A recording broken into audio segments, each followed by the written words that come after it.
je vais moi aussi m'incliner dans la prière. Seigneur, merci d'être ensemble. Seigneur, nous sommes tes enfants et nous sommes ensemble devant toi pour t'aimer, t'adorer, te rendre grâce, te louer, t'exalter. Seigneur, mais aussi pour écouter ta parole. Seigneur, sans toi, nous ne pouvons rien faire. Veuille nous bénir, nous donner ton esprit, ta grâce. Fais-nous du bien et aide-nous à aimer davantage Jésus-Christ. Nous te le demandons. Amen.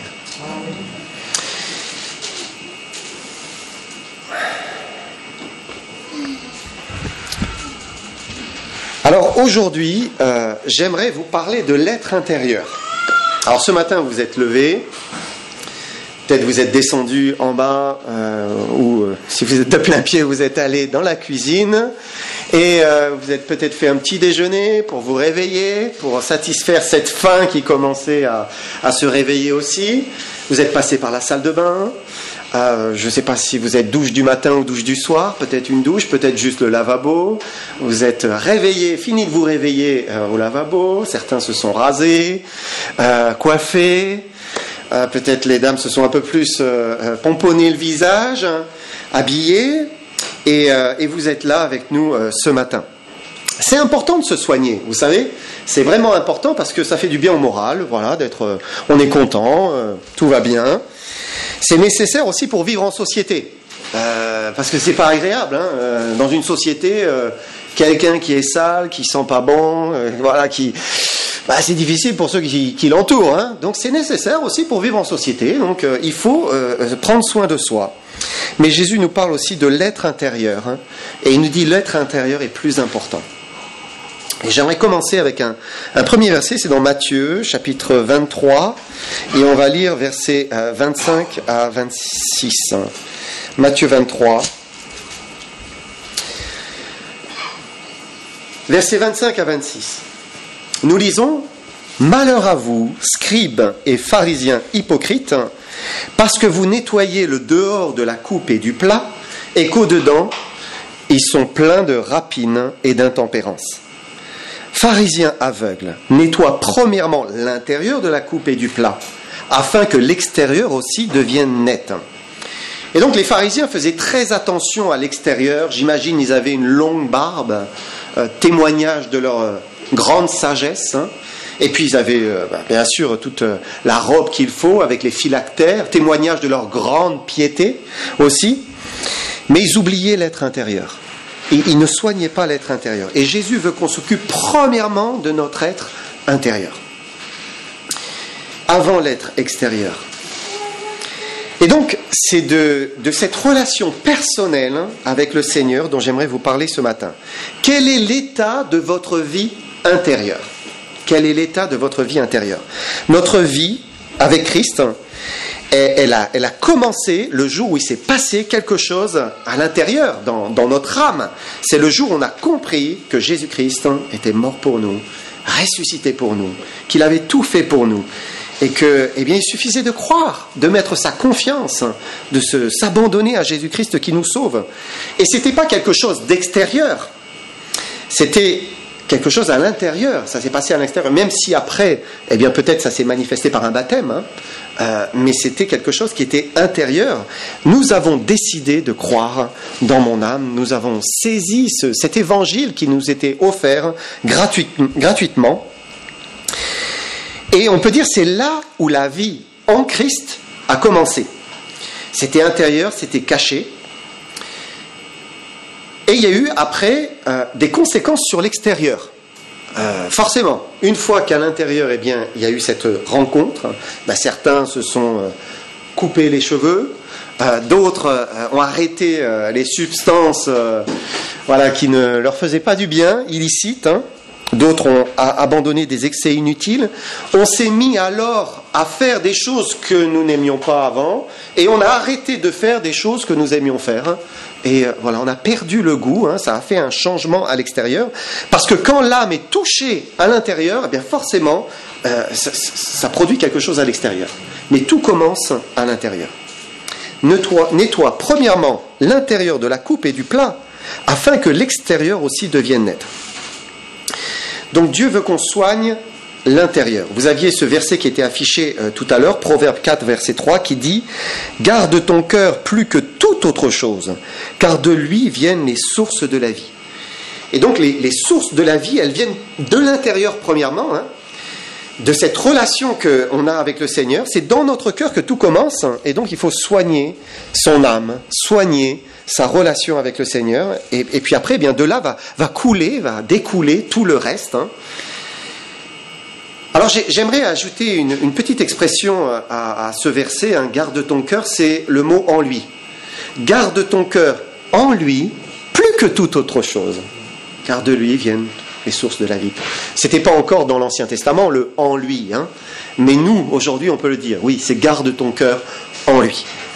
Alors ce matin, ce que je voudrais vous partager va s'articuler autour de 3 verbes.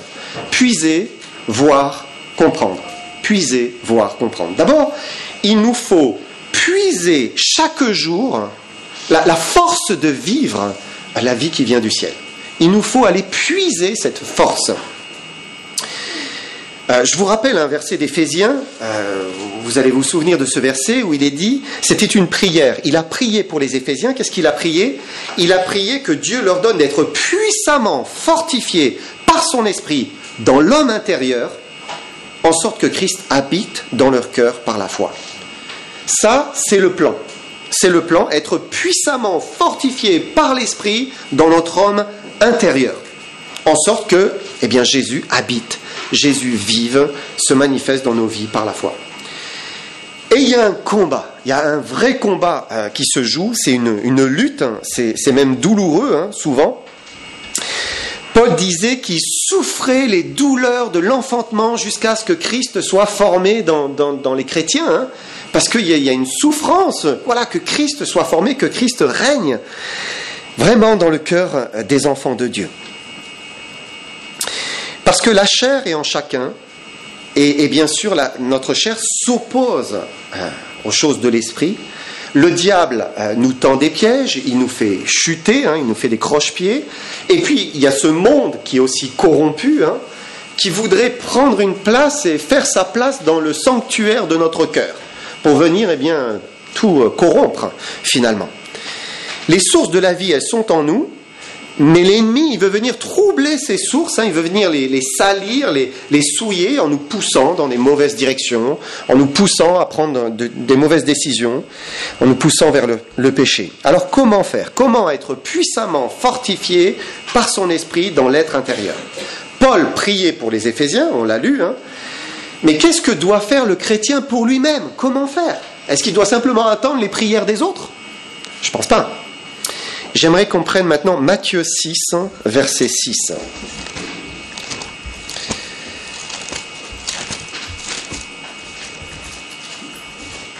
Il est dit, « Mais quand tu pries, entre dans ta chambre, ferme ta porte et prie ton Père qui est là dans le lieu secret, et ton Père qui voit dans le secret te le rendra. » Et là, il y a un moyen par excellence de garder notre cœur, c'est de veiller à avoir un culte quotidien avec le Seigneur.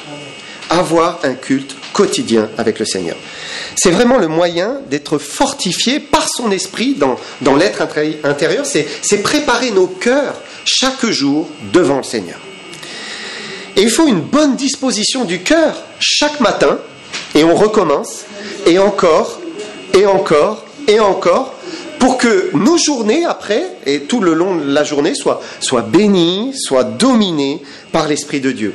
Parce que personne ne fait toute la volonté de Dieu d'une manière naturelle en se levant le matin. Et hop, ça s'enchaîne. Non, nous avons besoin de cela. Que ta volonté soit faite. Quelle prière! Que ta volonté soit faite. Mais il faut que ça devienne une réalité. Il faut le prier. Il faut le demander. Seigneur, que ta volonté soit faite. En fait, il y a une décision, c'est quelque chose de conscient et où on demande, Seigneur, je veux que ta volonté soit faite dans ma vie, comme dans le monde, partout. Paul dit, c'est pourquoi nous ne perdons pas courage. Et lors même que notre homme extérieur se détruit, notre homme intérieur se renouvelle de jour en jour. L'homme extérieur, Paul le dit, on le sait, il se détruit. Les jeunes gens ne le savent pas encore, hein, mais voilà, plus on avance en âge et plus on voit, c'est une réalité, notre homme extérieur se détruit. Mais Dieu nous dit ici que l'homme intérieur, il peut se renouveler sans cesse, de jour en jour. Mais ce n'est pas automatique. Ce n'est pas automatique.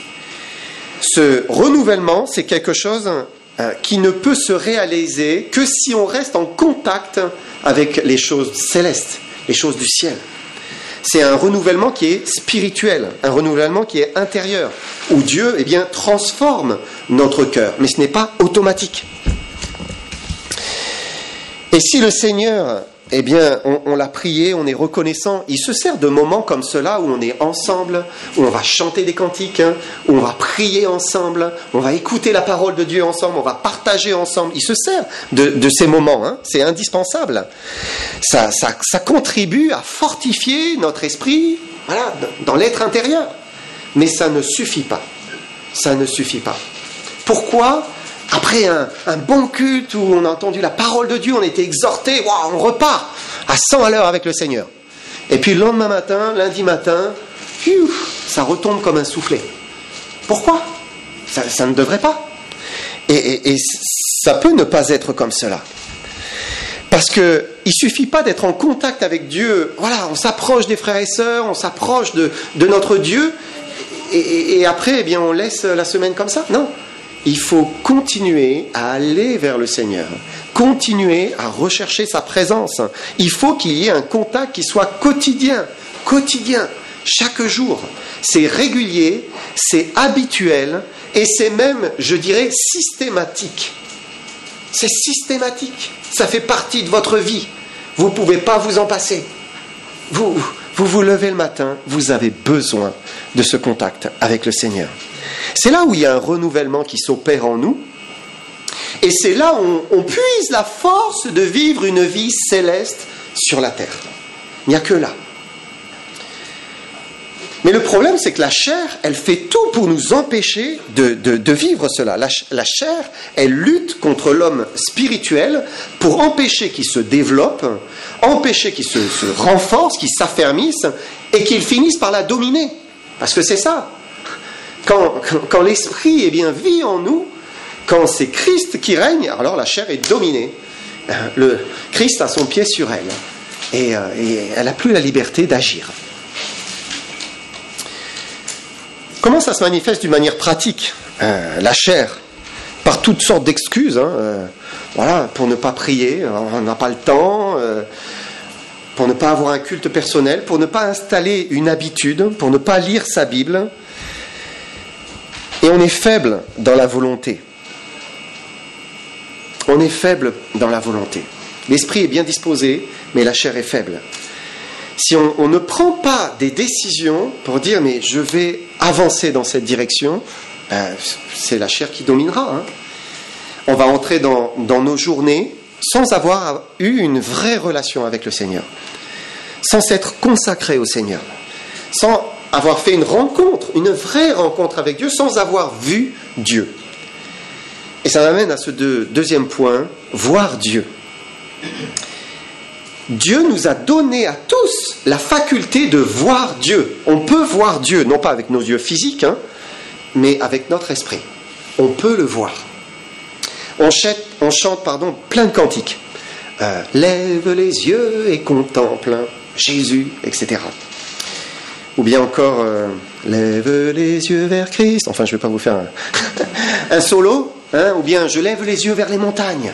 Mais c'est incroyable le nombre de cantiques qui nous invitent à lever les yeux vers le Seigneur. Et même, aujourd'hui encore, il y a des chants modernes. Et je vous citerai un chant plus contemporain, c'est Lauren Daigle, pour ceux qui connaissent, qui chante « Look up, child ». « Look up, child ». Ça veut dire, mais regarde en haut, enfant. Regarde en haut, mon enfant. Ce qui est touchant dans cette chanson de Lauren Daigle, je trouve, c'est qu'elle dit « I hear you say, look up, child ». Ça veut dire « Je t'entends dire, Seigneur, je t'entends dire, regarde en haut, regarde en haut ». Est-ce que vous avez déjà entendu Dieu vous dire « Regarde en haut » ? Pas forcément dans ces mots-là. Hein. Parfois c'est « mais regarde vers moi » ou « lève les yeux » ou quoi que ce soit d'autre, où Dieu vous dit « mais regarde vers moi, regarde vers moi ». Dieu nous le dit, vous savez. Il nous le dit. Pourquoi il nous dit cela ? Parce qu'on a la faculté, la capacité de voir Dieu. On peut le voir avec l'esprit. C'est possible. C'est les yeux du cœur. Et on peut connaître la pensée de Dieu. On peut recevoir ce qui vient de lui. Il nous a donné cette capacité par l'esprit qu'il a placé en nous. Alors on peut dire que cette faculté, elle a été perdue lors de la chute. Parce que tout le monde a un esprit. Tous les hommes ont un esprit. Mais cette faculté a été perdue lors de la chute. Hein. Adam et Ève parlaient librement avec Dieu. Voilà, ils recevaient les paroles de Dieu. Ils voyaient Dieu, même avec leurs yeux physiques, je pense. Hein. Mais du fait du péché, il y a eu une séparation. La mort. Ils ont été séparés. Le péché est entré dans le monde. Et même, il y a eu une mort spirituelle. Mort spirituelle, c'est-à-dire une séparation spirituelle d'avec Dieu. Et depuis l'homme, eh bien, il ne voit plus rien. Il ne voit plus Dieu. Il ne le voit, même s'il peut le voir dans la création, bien sûr. On le voit dans... Voilà, la parole de Dieu le dit. Hein. Il ne le voit plus avec les yeux du cœur. Il ne le voit plus avec son esprit. Mais pour nous qui avons cru en Jésus-Christ, hein, il s'est passé ce qui s'est passé pour cet homme, hein, finalement dans l'Évangile. Il dit, j'étais aveugle, mais maintenant je vois. Voilà. Lui, il voyait avec ses yeux physiques, mais il a aussi vu avec les yeux du cœur. Hein. Il commençait à voir avec les yeux du cœur. Et nous, eh bien, c'est ce qui s'est passé. Spirituellement, nous avons retrouvé cette capacité de voir Dieu. Par l'esprit, nous pouvons le percevoir, nous pouvons l'entendre, nous pouvons savoir ce qu'il attend de nous. Parce que Dieu interagit avec nous par le biais de son esprit. Il nous communique sa pensée et il nous permet d'être en contact avec le Père. Alors, il y a des exemples. Premier à nous montrer cette réalité, j'ai envie de vous parler de Jésus l'homme. Jésus était homme, il était sur terre, et il était rempli du Saint-Esprit, et l'Esprit, eh bien, agissait aussi en lui. Hein. On lit ça dans Matthieu, je vous lis. Il est dit que emmené par l'Esprit dans le désert pour être tenté par le diable. Marc reprend cette pensée, il dit aussitôt l'Esprit poussa Jésus dans le désert. Donc l'Esprit lui montrait la pensée du Père, la volonté du Père, ce qu'il attendait de lui, et Jésus, eh bien, obéissait, avançait. Hein. Alors on pourrait se dire, mais c'est normal, c'était Jésus, le Fils de Dieu, hein, saint, en contact avec le Père par l'Esprit, mais finalement ça a été le cas pour tous les disciples après qui avaient reçu eux aussi le Saint-Esprit. Par exemple Philippe, vous vous souvenez quand il est allé voir l'eunuque éthiopien, donc sur ce chemin qui mène de Jérusalem à Gaza. Donc il arrive, il voit cet eunuque sur son char, et il est écrit, acte 8, 29, l'Esprit dit à Philippe, avance, approche-toi de ce char. L'Esprit dit à Philippe. Donc l'Esprit a parlé à Philippe. Il lui a signifié clairement, tu dois aller là. C'est ça que tu dois faire. Comment l'Esprit de Dieu a-t-il fait ? Le texte ne nous le dit pas. Hein. Est-ce que c'était une voix intérieure ? Est-ce que c'était une conviction ou il savait c'était l'Esprit qui lui disait ? On ne sait pas. Le texte ne le dit pas. Mais en tout cas, dit simplement, il dit. Ou bien encore, un autre exemple, l'apôtre Pierre.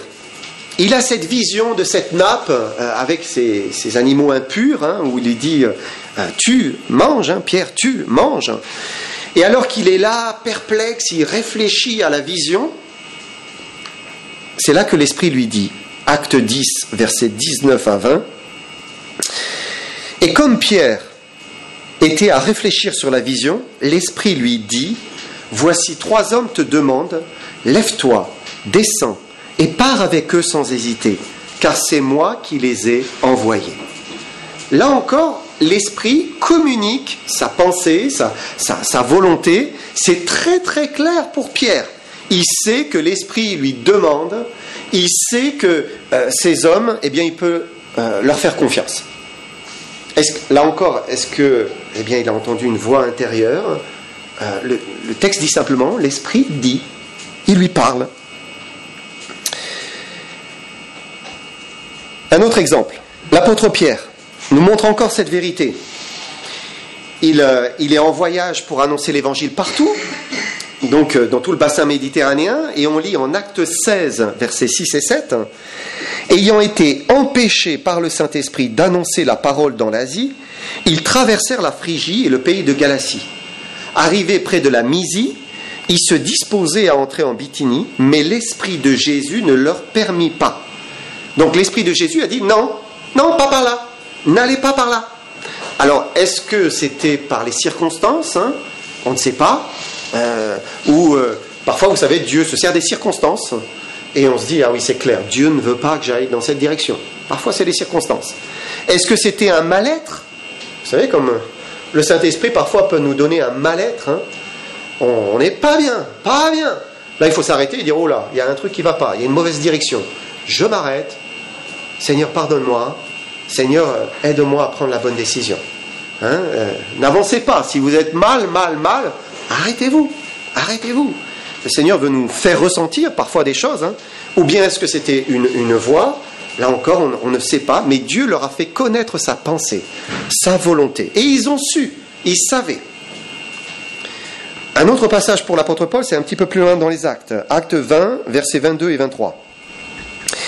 Il dit, « Et maintenant, voici, lié par l'Esprit, je vais à Jérusalem, ne sachant pas ce qui m'y arrivera. Seulement de ville en ville, l'Esprit Saint m'avertit que des liens et des tribulations m'attendent. » Et là, on voit dans ce passage que Paul était lié, il était prisonnier de l'Esprit. Vous savez, des fois, on ne peut pas faire autrement. On ne peut pas faire autrement. L'Esprit nous dit, c'est par là. Et il ne nous lâchera pas. Eh bien, il faut capituler, hein. Ok, Seigneur, je vais faire ce que tu me demandes. C'est notre vie. On n'a pas d'autre vie. C'est notre seule vie. On obéit. On fait confiance au Seigneur.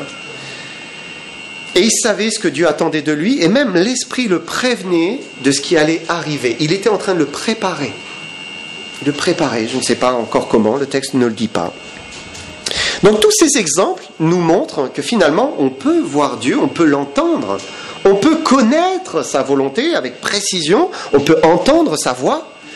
Il y a une véritable interaction avec lui qui est non seulement possible, mais voulue par Dieu. Dieu veut qu'on ait cette communion avec lui, cette intimité avec lui. Maintenant vous vous dites, mais pourquoi pour moi c'est si difficile ? Pourquoi c'est si difficile? Pourquoi j'ai l'impression de ne pas entendre sa voix? Alors j'aimerais relever quelque chose, un point commun qu'il y a avec tous ces hommes que je vous ai cités, en commençant par Jésus, fils de l'homme, c'est que tous voulaient plus que tout faire la volonté de Dieu.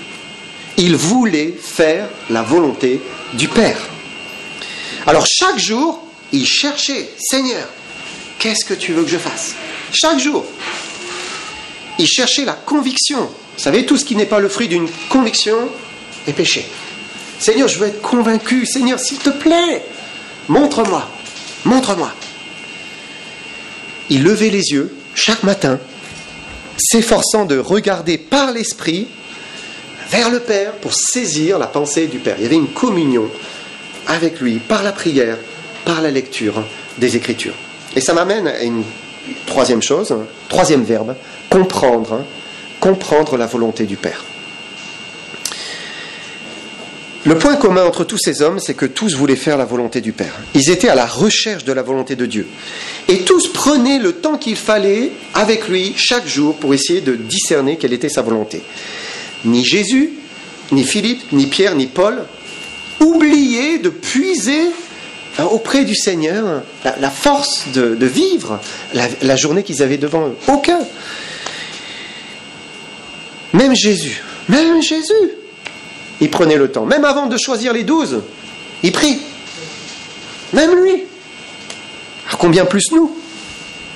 Il fermait la porte de leur chambre, de manière imagée, et il priait le Père qui est là dans le lieu secret. Et le Père le leur rendait. Il le leur rendait. Dieu a la liberté d'imprimer sa pensée, sa volonté, ses désirs sur chacun d'entre nous. Il peut le faire. Mais personne ne peut se passer du Seigneur. Personne ne peut faire l'économie de cette relation personnelle avec lui en disant mais ça ira quand même. Oui, ça ira. Coup-ci, coup-ça, quoi, hein. Ça ira, on verra bien. On a besoin de s'approcher de lui tous les jours. Il faut ce contact, il faut cette prière, il faut ce silence, il faut cette lecture, hein, de la parole de Dieu. Et ce dont je vous parle, c'est pas juste de cocher une case. Vous savez, des fois on se dit, lire la Bible, c'est fait. Prier, c'est fait. C'est pas ça, hein. C'est pas non plus un rituel, hein, où c'est identique chaque jour. Notre Père qui es aux cieux, que ton nom soit sanctifié. C'est pas ça. C'est pas non plus un sacrifice. Waouh, j'ai pris 1 heure, c'était dur, hein. C'est pas ça. C'est pas ça. Dieu tient pas une horloge et il compte pas. C'est pas une bonne œuvre. C'est pas une bonne œuvre. Ce qu'il nous demande, c'est un contact avec lui. C'est s'approcher de lui. C'est le désirer. C'est vouloir être plus près de lui. Entendre sa voix. Le laisser nous parler. Le laisser imprimer sa pensée, sa volonté en nous. Le laisser nous renouveler dans notre être intérieur. Le laisser nous transformer. C'est ça qui est important. C'est vraiment primordial. Parce qu'il n'y a rien qui fasse plus plaisir au Seigneur que celui qui vient le chercher, le rencontrer et qui désire faire sa volonté, lui offrir sa vie. Jésus a dit, ma nourriture est de faire la volonté de celui qui m'a envoyé, d'accomplir son œuvre. Paul tombe face à la vision. Il dit, Seigneur, que veux-tu que je fasse ? Voilà, quelle est ta volonté ? Et ceux qui veulent marcher avec le Seigneur, ceux et celles qui veulent faire toute sa volonté, eh bien ceux-là sont remplis du Saint-Esprit et ils reçoivent une vision toujours plus claire de ce que Dieu attend d'eux. Parce que Dieu fait entendre sa voix et ses convictions descendent dans leur cœur. Mais on ne peut pas connaître la volonté de Dieu et entendre sa voix si on ne veut pas lui obéir. S'il y a quelque chose en nous qui ne veut pas lui obéir, c'est là où tout se complique. Et c'est très important, vous savez. Dieu parle, Dieu se montre, il se révèle, Dieu nous guide si nous voulons lui obéir.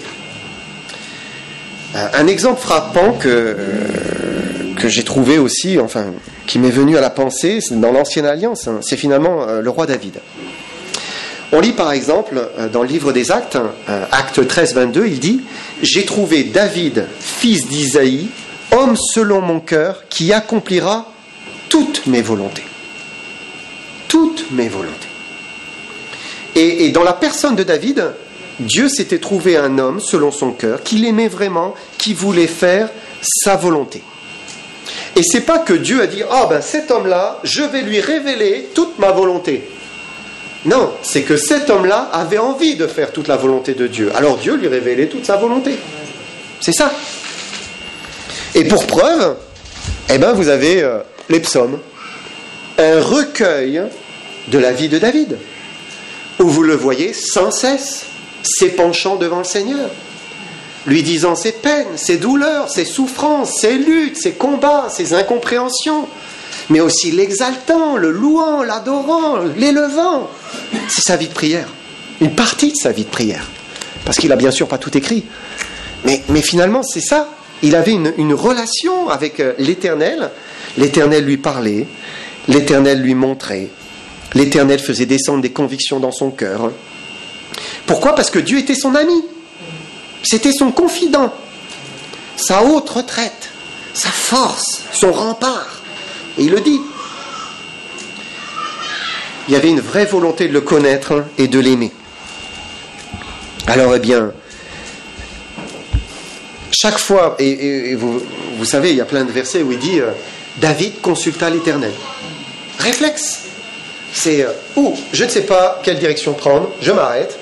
Seigneur, qu'attends-tu de moi ? Je veux savoir. Je ne veux pas me tromper. Je veux faire ta volonté. Qu'importe ta volonté. C'est important ça aussi, vous savez. Si vous arrivez et vous dites Seigneur, quelle est ta volonté ? C'est ça, hein, n'est-ce pas ? C'est mort. Hein. Parce que ça sera le silence. Et vous direz, ah oui, c'est ça, merci Seigneur. Et vous allez droit dans le mur. Non, c'est Seigneur, quelle est ta volonté? J'aime pas ça, mais si tu le veux, je le ferai. Si tu veux aller par là, ben j'irai par là. Et on est droit, on est sincère, on est ouvert, on est vrai. Seigneur, je ne veux pas me tromper, aie pitié de moi, aide-moi. Alors, eh bien, avec un cœur qui est continuellement dans cette attitude, ben Dieu est libre. Il est libre de conduire, de donner une conviction, de nous libérer. Hein. Est-ce que Dieu voudrait moins que pour David nous révéler sa volonté? À nous qui avons reçu l'Esprit Saint. À nous qui sommes ses enfants spirituels, fils et filles du Dieu très haut, nés de nouveau, frères et sœurs de Jésus-Christ. Bien sûr que non. Dieu veut aussi nous parler, il veut nous conduire par son esprit, comme il l'a fait pour Philippe, pour Pierre, pour Paul. Mais il faut le chercher quotidiennement. Il faut installer une habitude de vie où on désire le connaître, l'aimer, faire toute sa volonté. Ça implique, eh bien, il y a des choses où on va céder. Hein. Parce que quand on commence dans ce chemin, vous savez, il y a du chemin. Hein. Et là, pouf, ah ben ça, ok, d'accord, Seigneur. Et voilà, c'est la consécration. Mais c'est là où tout peut se libérer. Hein. Quand vous commencez et vous entrez sur ce chemin-là, ça ne veut pas dire que du jour au lendemain, tout deviendra très très clair, affiché sur le mur. Non, c'est pas ça. Mais en désirant entrer dans cette direction-là, c'est la garantie que Dieu va faire un travail dans notre cœur pour que petit à petit, nous soyons libérés de ce qui nous empêche de le voir. Ça veut dire la résistance intérieure.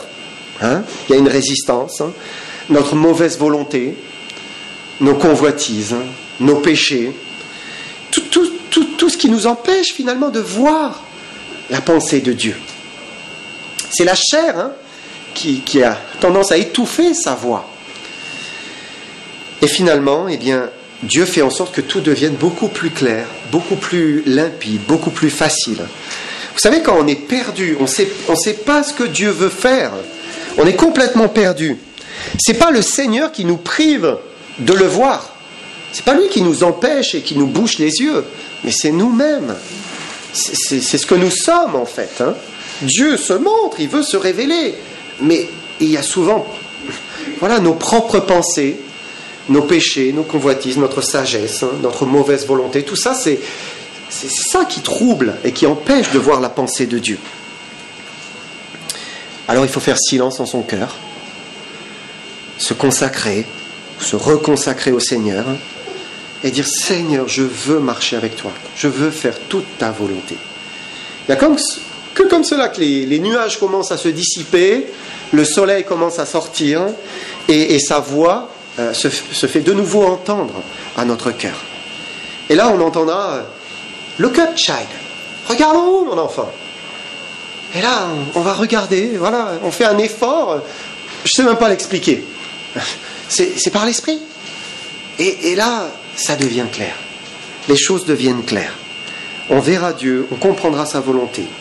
Ça va se préciser. Parfois, ce n'est pas le jour J, hein, on doit répéter, recommencer et recommencer. Mais finalement, ça devient clair. Parce que Dieu veut qu'on fasse sa volonté. C'est ce qu'il nous a dit. Hein. Que le Seigneur vous bénisse.